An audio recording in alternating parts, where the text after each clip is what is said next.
हर साल की तरह साल 2025 भी नई खुशियां और मौके लेकर आया है। हम सभी इसी आशा के साथ नए साल 2025 का स्वागत कर रहे हैं। लेकिन ये 2025 आपके लिए कैसा रहेगा? आपके लिए खुशियां लेकर आएगा या फिर कोई बड़ा बदलाव आपके जीवन में आएगा? यही जानने के लिए आज हम चर्चा के साथ मौजूद हैं। साल 2025 में कई बड़े बदलाव होने वाले हैं जो सभी 12 राशियों पर अलग अलग प्रभाव दिखा सकते हैं। आपके लिए साल 2025 कैसा रहेगा? आपकी जिंदगी को 2025 में ग्रहों की चाल का क्या असर पड़ेगा? किन बातों का आपको ध्यान रखना होगा और नए साल को आप कैसे खुशियों भरा बना सकते हैं, खास बना सकते हैं, एंजॉय कर सकते हैं? नए साल में आपकी धन की स्थिति क्या रहेगी? कैसा स्वास्थ्य रहेगा? तरक्की आपको मिलेगी या नहीं मिलेगी? ये सारे जहन में सवाल चलते हैं। नौकरी और रोजगार के लिए साल आपके लिए कैसा रहने वाला है? इस प्रोग्राम में इन्हीं सब बातों को हम जानेंगे और इस पर चर्चा के लिए हमारे साथ मौजूद हैं स्टूडियो में ज्योतिषी रितु सिंह और पूजा भाटिया। इन दोनों से हम बातचीत करेंगे और विस्तार से चीजों को समझेंगे। हम बात करेंगे सबसे पहले राशि मेष के बारे में। तो मेष राशि के लिए 2025 कैसा रहने वाला है? रितु जी, मैं जानना चाहता हूं आपसे। बिल्कुल, सबसे पहले जी न्यूज़ के सभी दर्शकों को हार्दिक मंगल कामनाएं नव वर्ष की। और 2025 में अगर हम बात करें तो 29 मार्च के बाद हमारा हिंदू नववर्ष शुरू हो रहा है, जिसको हम विक्रम संवत 2082 है, जिसके राजा रहने वाले हैं सूर्य और मंत्री भी इस बार सूर्य हैं। तो और मेष राशि की आप बात कर रहे हैं तो मेष राशि वालों के लिए बहुत अच्छा वर्ष रहने वाला है। इनके दूसरे भाव में शनि का ट्रांजिट होने वाला है मार्च के बाद, तो इनको थोड़ा सावधान रहना है क्योंकि इनकी साढ़े साती भी शुरू हो रही है और इनकी साढ़े साती का पहला चरण रहने वाला है। और जब भी 12वें भाव में शनि आते हैं तो अनएक्सपेक्टेड खर्चे बहुत ज़्यादा होते हैं, तो इनको थोड़ा सा ध्यान रखना है, अपने एक्सपेंसेस पर थोड़ा सा ध्यान रखना है और हेल्थ का ध्यान रखना है। बहुत अच्छा होने वाला है क्योंकि देखिए सूर्य उच्च होता है मेष राशि में, तो इसलिए सूर्य जब राजा हैं तो उनकी कृपा इन पर होने वाली है। ये कोई ना कोई करियर में इनकी बहुत अच्छी तरक्की होगी इस वर्ष और विदेश यात्रा होने वाली है, कहीं ना कहीं धार्मिक यात्रा भी ये करेंगे। धन की अगर हम बात करें तो धन के हिसाब से भी इनके लिए ये वर्ष बहुत अच्छा होने वाला है अगर ये मंगल की थोड़ी पूजा करते हैं, क्योंकि अगर हम बात करें न्यूमरोलॉजी के हिसाब से, अंक ज्योतिष के हिसाब से, तो 2025 का जो अंक हो रहा है, जो योग हो रहा है, वो 9 अंक आ रहा है। तो इस हिसाब से इस वर्ष मंगल का भी प्रभाव बहुत ज़्यादा रहने वाला है। और अगर हम 2081 की बात करें जो पिछले 2024 से चल रहा है, तो उसके राजा मंगल हैं, तो अभी से लेके मार्च तक मंगल का प्रभाव मेष राशि पे बहुत ज़्यादा होने वाला है। तो इनको नियमित रूप से हनुमान चालीसा का पाठ करना चाहिए या बजरंग बली के मंदिर जाकर अगर ये हनुमान जी को चोला चढ़ाते हैं, बहुत अच्छा है इनके लिए, क्योंकि कहीं ना कहीं इनको मंगल की आराधना करनी है, उसी से इनको इनके जीवन में मंगल होने वाला है। पूजा जी, आप किस तरीके से देख रहे हैं मेष राशि के लिए? देखिए, मेष राशि के लिए जो फर्स्ट क्वार्टर ऑफ 2025 है ये बहुत ही अच्छा जाएगा। जो लोग प्रमोशन एक्सपेक्ट कर रहे हैं या फिर जॉब चेंज एक्सपेक्ट कर रहे हैं उनके लिए बहुत ज़बरदस्त है फर्स्ट क्वार्टर ऑफ 2025। लेकिन मार्च 29 के बाद जब शनि का ट्रांजिट होगा तो इनकी साढ़े साती का पहला ढैया स्टार्ट हो जाएगा, तो वहाँ से थोड़ी सी स्टेग्नेशन आनी शुरू हो जाएगी इनकी जॉब में और इनकी पर्सनल लाइफ में। तो वहाँ पर इनको हो सकता है कि थोड़ा एक्स्ट्रा हार्डवर्क करना पड़े मेष राशि वालों को। ओवरऑल अगर मैं देख रही हूँ तो हो सकता है कि इनका ट्रैवल भी हो सकता है, कहीं ना कहीं वर्क रिलेटेड ट्रैवल या घर से दूर जाने का योग भी बन रहा है। एंड फाइनेंशियली मैं ये बोलूँगी कि बहुत ज़्यादा हैवी इन्वेस्टमेंट मेष राशि वाले इस साल हो सके तो ना करें, बट ओवरऑल मनी फ्लो इनका अच्छा दिख रहा है, वर्क में भी अच्छी तरक्की दिख रही है। जो स्टूडेंट्स फॉरेन के लिए सेटलमेंट के लिए, फॉरेन स्टडीज़ के लिए जाने की सोच रहे हैं, उनके लिए भी ये समय जो है फर्स्ट क्वार्टर स्पेसिफिकली बहुत ज़बरदस्त जाएगा। कोई कॉम्पिटिटिव एग्जाम दे रहे हैं तो उनके लिए भी बहुत अच्छा दिख रहा है, क्योंकि मेष राशि मंगल की राशि है और 2025 का टोटल भी 9 नंबर मंगल पे आ रहा है। ओवरऑल मेष राशि वालों को एग्रेशन कंट्रोल में रखने की ज़रूरत है और हनुमान चालीसा का नियमित रूप से पाठ करें, आपका साल शुभ जाएगा। रितु जी, अगर बाकी राशियों की बात करें तो उनके बारे में आप किस तरह से बताएंगी? बिल्कुल, देखिए दूसरी राशि वृष राशि है और वृष राशि की अगर हम बात करें तो ये उन भाग्यशाली राशियों में है जो 2025 में बहुत शुभ होने वाली है, माला माल होने वाली है, क्योंकि वृष राशि की अगर हम बात करें तो इनके लाभ भाव में ट्रांजिट होगा शनि का। और सबसे बड़ी बात है कि शुरू में जनवरी में 27 जनवरी के बाद शुक्र आ रहे हैं इनके 11वें भाव में, लाभ भाव में, मीन राशि में। तो मालव्य योग बना हुआ है। वृष राशि वालों को कहीं ना कहीं से धन आगमन का बहुत अच्छा योग है। इनकी कोई ना कोई इच्छित कामना जो बहुत समय से पूरी नहीं हो रही थी वो पूरी होने वाली है। और अगर हम वर्ष की शुरू की बात करें तो इनके लग्न में अभी गुरु का गोचर चल रहा है, तो ये अभी निर्णय बहुत अच्छी लेंगे अपने करियर से संबंधित, या इनको अगर जीवन में कोई भी ऐसा कुछ है जो जिसके बारे में ये अभी तक भ्रमित थे, कन्फ्यूजन में थे, तो वो इनका दूर होने वाला है। और देखिए बुध इनके 8वें भाव में आ जाएंगे अभी 4 जनवरी के बाद। तो और इस बार सबसे खास बात यह है कि जनवरी के महीने में 4 राशियों का परिवर्तन हो रहा है, 4 ग्रह परिवर्तन कर रहे हैं, बहुत अच्छी बात है। 4 जनवरी के बाद बुध और 27 के बाद शुक्र और 14 जनवरी को हमारे सूर्य, तो इनका बहुत अच्छा प्रभाव है। वृष राशि की अगर हम बात करते हैं तो देखिए अभी लग्न में गुरु हैं और 14 मई के बाद इनके दूसरे भाव में गुरु आने वाले हैं। तो जब दूसरे भाव में गुरु आते हैं तो धनागमन के भी स्रोत बनते हैं, कहीं ना कहीं आपकी तरक्की होती है, आपकी वाणी बहुत अच्छी हो जाती है और वाणी से आपके काम बनने शुरू हो जाते हैं। और इनका जो चतुर्थेश है सूर्य, तो सूर्य का वर्ष है और चतुर्थेश जब सूर्य है तो इनके लिए बहुत लाभप्रद होने वाला है। अगर ये सूर्य की आराधना करें, ओम गृणी सूर्याय नमः का मंत्र का जाप करें ये, और भगवान सूर्य देव को अर्घ्य देते हैं अगर ये जल में थोड़ा सा रोली या चंदन मिलाकर, तो इनके लिए बहुत अच्छा होने वाला है। विदेश यात्रा का इनका भी योग बना हुआ है। और देखिए 11वें भाव में राहु, हम कहते हैं कि कुंडली के सारे दोषों को खा जाता है, तो अभी तो इनका कह सकते हैं कि बिल्कुल मनोकामना पूर्ति का समय चल रहा है। तो अभी से लेके, क्योंकि राहु का ट्रांजिट 11वें भाव में चल रहा है, तो अगर कहीं कोई परेशानी भी चल रही है, कोई लीगल इशू चल रहा है या कोई कॉम्पिटिटिव एग्जाम दे रहे हैं, तो उस सभी में इनके सफल होने के पूरे चांसेस हैं। बिल्कुल। चौथी राशि की हम चाहेंगे पूजा जी जरा उस पर भी आप प्रकाश डालें। जी देखिए, मिथुन राशि की जहाँ तक बात है, मिथुन राशि के लिए इस साल शादी के बड़े ज़बरदस्त योग बन रहे हैं, क्योंकि मई के बाद गुरु का ट्रांजिट इन्हीं की राशि में होने वाला है। तो वो ओवरऑल बहुत पॉजिटिव है। मैरिज के पॉइंट ऑफ व्यू से अगर आप कोई नया पार्टनरशिप बिजनेस स्टार्ट करना चाहते हैं तो बहुत शुभ है। मनी फ्लो बहुत अच्छा आता हुआ दिख रहा है मिथुन राशि वालों को।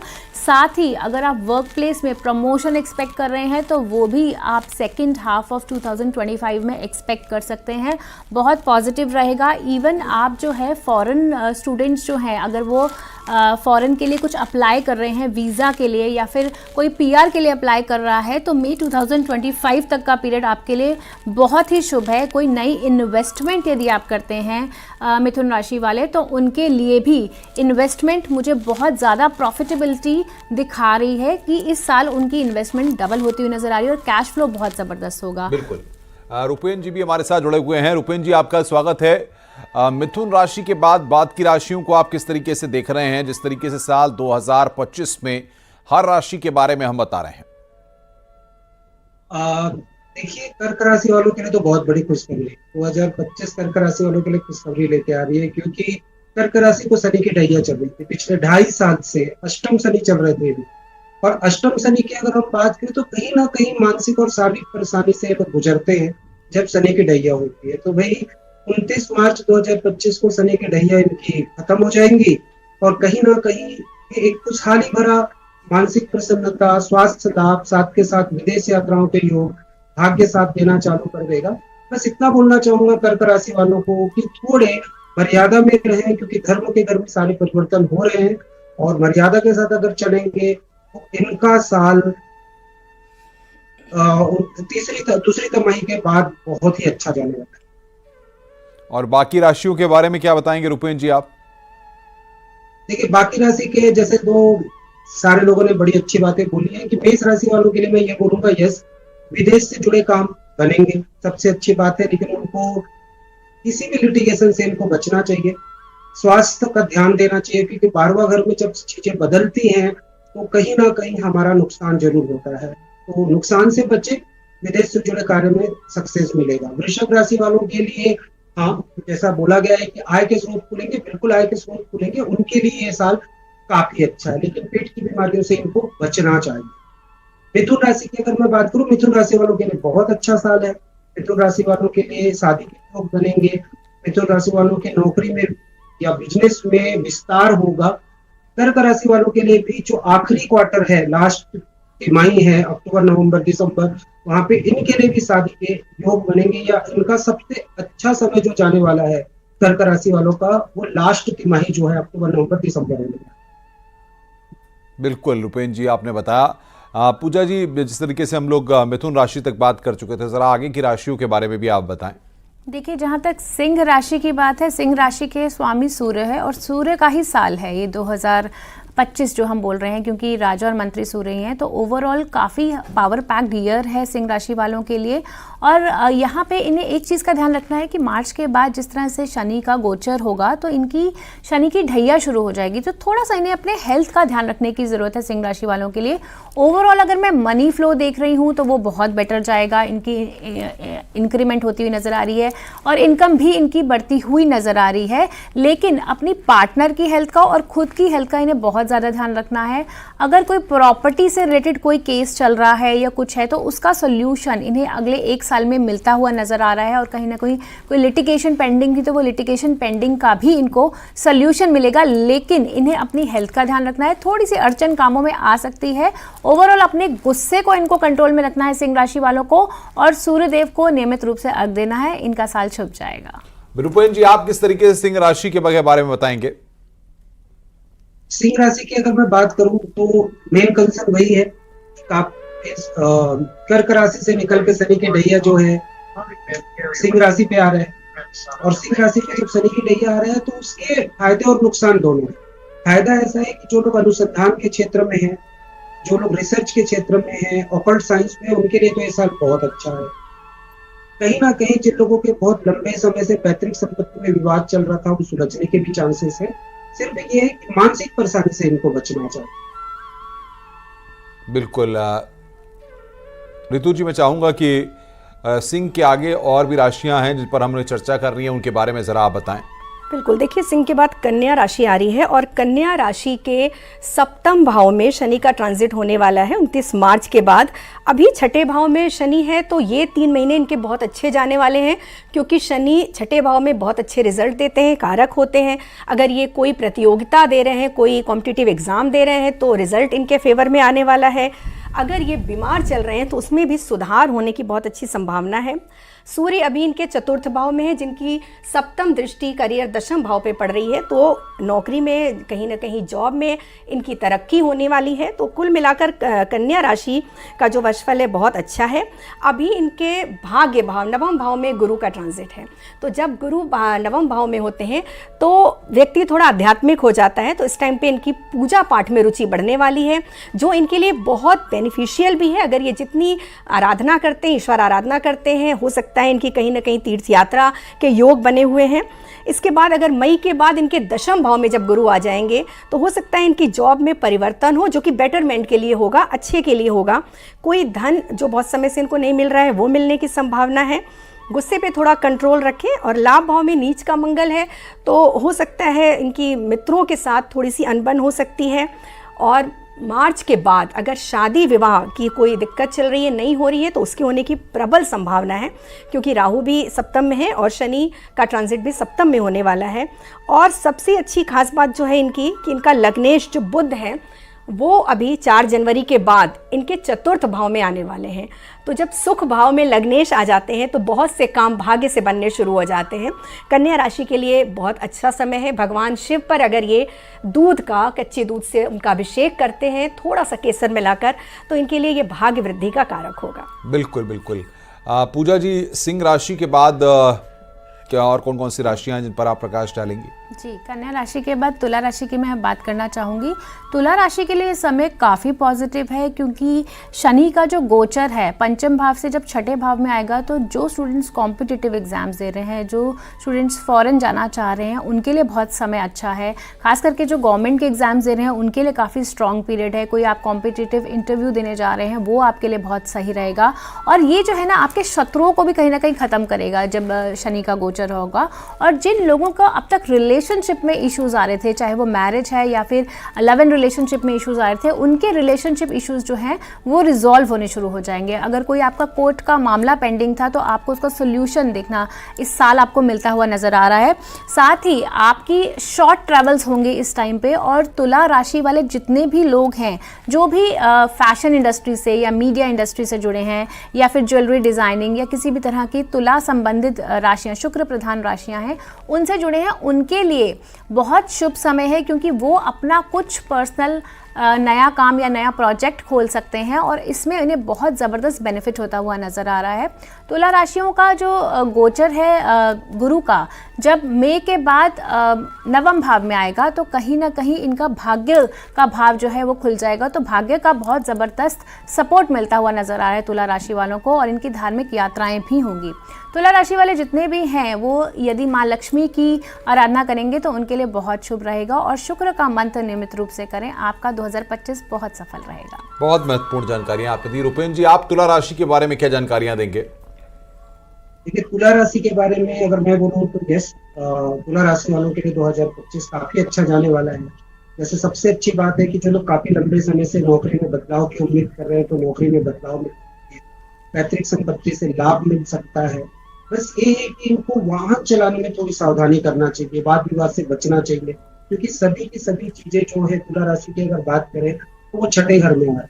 छठे घर कुछ अच्छी चीजों को भी इंडिकेट करता है जो नौकरी के लिए काफी बेहतर सिद्ध होता है अगर बदलाव चाहते हैं। लेकिन लिटिगेशन से इनको बचना चाहिए, वाद विवाद से इनको बचना चाहिए, लीगल चीजों से बचना चाहिए और वाहन सावधानी से चाहिए। बिल्कुल। ऋतु जी, मैं आपके पास आ रहा हूँ। तुला राशि की हमने बात कर ली, इसके बाद किन राशि की आप बात कर? इसके बाद देखिए 8वीं राशि वृश्चिक है, और वृश्चिक वालों के लिए राहत की खबर ये है कि उनकी जो शनि की ढैया है वो समाप्त हो रही है। वृश्चिक राशि वालों के अभी लग्न में बुध विराजमान है, तो इनके लिए थोड़ा सा एंजॉयमेंट का समय है, क्योंकि बुध को हम बच्चा ग्रह मानते हैं और एंजॉयमेंट का कारक मानते हैं। शुक्र शनि अभी इनके चतुर्थ भाव में। एक तो इनको कुछ चीज़ों का ध्यान रखना है, कोई फाल्स एलिगेशन इन पर न लगे या किसी भी तरह के विवाद में ये न पड़े, ये इनके लिए बहुत अच्छा है। और देखिए सप्तम भाव में अभी इनके गुरु चल रहे हैं, तो विवाह का भी योग बहुत अच्छा चल रहा है। अभी पंचम भाव में जब शनि का ट्रांजिट होगा तो यहाँ पर मालव्य योग बन रहा है, तो वो भी बहुत अच्छा है। उच्च शिक्षा के लिए विदेश जा सकते हैं, या कोई ऐसी कला, कोई ऐसी स्किल जो ये पहले सीखना चाह रहे हों और किसी समय की व्यस्तता के बारे में न सीख पाए हों, तो उसके लिए बड़ा अच्छा समय है, उस पर ये काम कर सकते हैं। देखिए लग्नेश इनका मंगल जो है वो नवम भाव में नीच का होकर बैठा है, लेकिन फिर भी यहाँ पर उनको अच्छे ही रिजल्ट देंगे। जॉब में तरक्की का योग है। मंगल की आराधना इनके लिए थोड़ी ज़रूरी है। पिता के स्वास्थ्य का इनको ध्यान रखना है।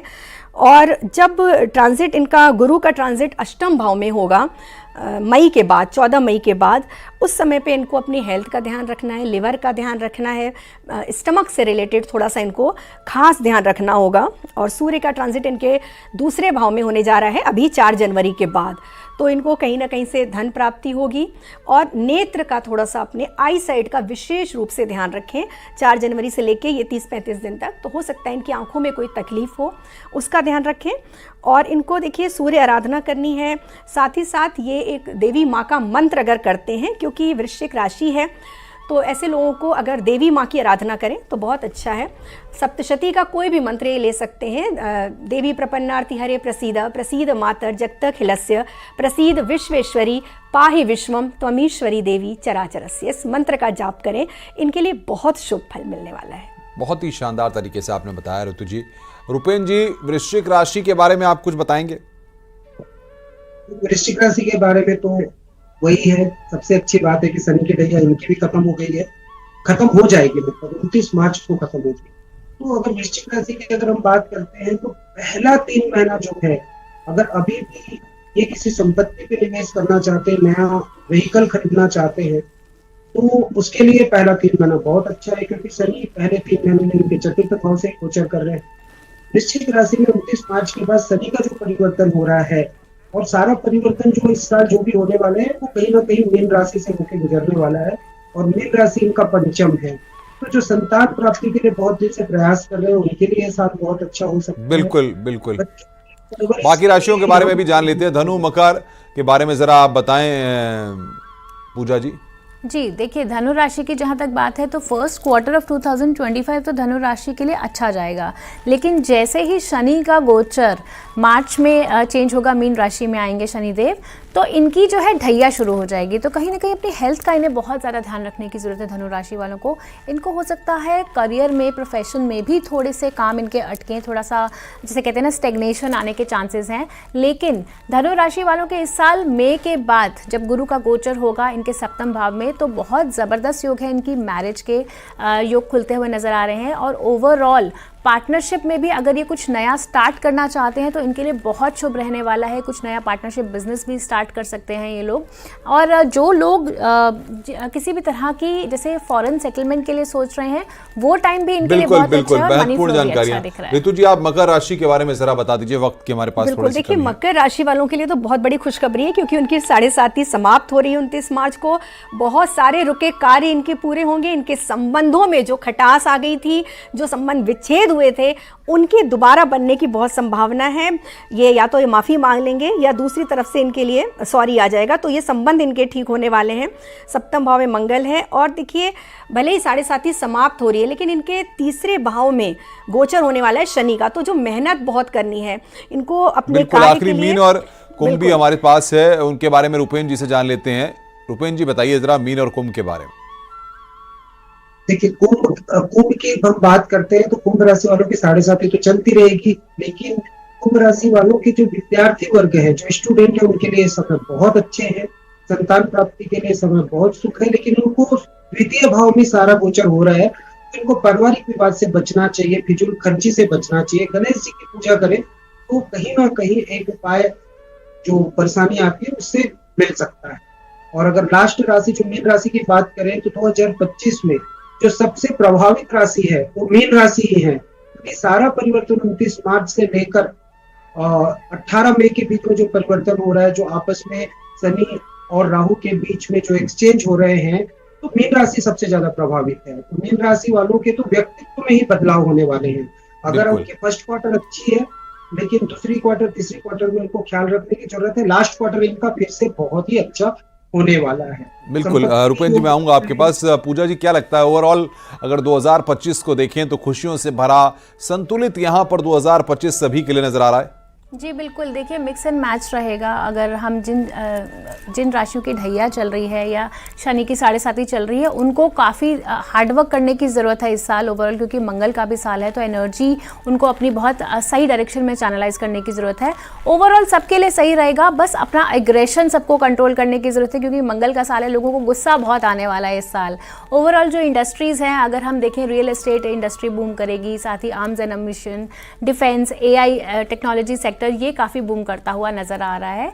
एंड इसके अलावा फॉरेन से अगर हम देख रहे हैं तो हमारे थोड़ा सा नेबरिंग कंट्रीज़ के साथ टिफ होती हुई नजर आ रही है, वहाँ पे ध्यान रखना पड़ेगा। बिल्कुल बिल्कुल सही, जैसे पूजा बोल रही हैं कि मिक्स एंड मैच होने वाला है। और ये मंगल का साल तो है ही, साथ साथ सूर्य राजा हो जाएंगे, तो एग्रेशन पे तो सबको कंट्रोल करना है। इस वर्ष क्या होगा, क्योंकि जब सूर्य प्रधान, सूर्य राजा होते हैं तो सबको आगे निकलने की होड़ रहती है। सूर्य चमकने का वर्ष होता है, हमें अपनी तरक्की चाहिए होती है किसी भी कीमत पर। तो लोगों में कंपटीशन बहुत ज़्यादा रहेगा कि हम इनसे आगे कैसे निकल सकते हैं। गर्मी बहुत ज़्यादा पड़ने वाली है, उसके लिए पहले ही सावधान हो जाइए। आपसे भी जानना चाहेंगे 2025 को लेकर क्या सोचते हैं आप? इसमें सिर्फ एक ही चीज मैं और ऐड करना चाहूंगा कि राजा तो सूर्य होने वाला है, लेकिन सूर्य के साथ साथ इस बार मंत्री भी सूर्य होने वाले। तो लोगों को सबसे ज्यादा निरंकुश होने से बचना चाहिए, आत्मविश्वास को कंट्रोल में रखना चाहिए, क्योंकि इस बार आपको अच्छे सलाहकार नहीं मिलेंगे, क्योंकि आप ही राजा हो, आप ही मंत्री हो। तो निरंकुश ना होइए, आप आत्मविश्वास पे रहिए, आप ईगो में नहीं जाइए, मान पे रहिए, अभिमान पे मत जाइए। इस बात का ख्याल रखिए। हमारे पास कमी है। आप सबका बहुत बहुत शुक्रिया। तो